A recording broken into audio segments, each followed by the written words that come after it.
So still with the aggravated questions by God in Jonah 4, actually the prophet Jonah is saying to God, just kill me now. It's enough, and I've had enough of this. And God asks him one of these aggravating questions. He says, he says to Jonah, do you have good reason to be angry? Are you right to be angry? Jonah 4:4.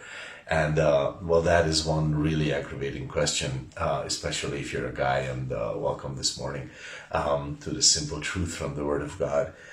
So yeah, that's oftentimes that sounds like a very aggravating question, and God does ask that question of us. Are you right to be angry? Are you correct to be angry? Now, Jonah is different from the others that we mentioned. He's not disappointed like the Apostle Peter. The Apostle Peter was disappointed in Jesus and was very disappointed in himself. Jonah is not depressed as Elijah, who wanted to leave the presence and the ministry of God because he was so depressed with everything that was going on. Or actually, maybe Jonah is both of those things, but also one more thing, definitely one thing that is sort of a bigger issue than all the others. It is his stubbornness. He's really, really stubborn. He's really, really stubborn about the whole thing. And instead of saying, okay, God, you have a better plan than I did, instead of this, he just gets angry and says, just kill me, God, just kill me. I've had enough. Just take my life. And I'm so mad. I'm so mad at you. It's like, I told you this would happen, and it did happen, and just very stubbornly against the plan of God. He's the prophet that brought about the conversion of a whole city. And he's just very stubbornly. And then God says, are you correct to be angry? And Jonah's answer is very typical of actually what of his stubbornness. It is basically just it's better for me to die than to live. I am right to be angry all the way to death. I of course I'm right to be angry. He's just very stubborn about the whole thing. And God says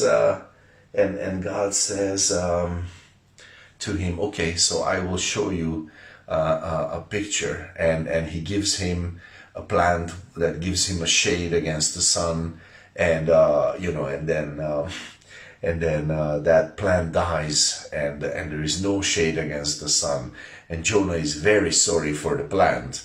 And then God says in verse 10, you have compassion on this gourd, and should I not have had compassion on this great city and all these people and all the animals in there and all this? And that's where the story ends. The story doesn't have a good ending. We don't, obviously the Apostle Peter turned around, Elijah turned around. Jonah didn't really, which is telling us something about stubbornness and anger, and us wanting to live in our anger and in our stubbornness. And God is saying to us when we're there, He's just saying, are you sure this is correct? This is the correct way?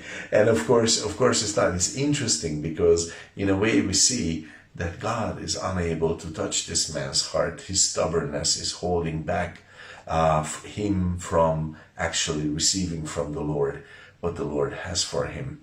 This man, Jonah, he could be rejoicing in the great work that God had done through him, but no, he's going to be angry and he's going to be stubborn about the whole thing. He could be meek, he could be humble, but no, he's going to be stubborn and proud.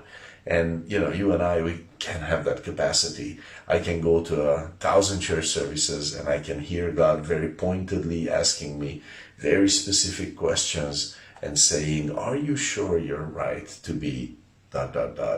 And I say, yes, I am right. And it's ridiculous, but it's there in us. And God help us not to live that way. God bless your day with the Lord.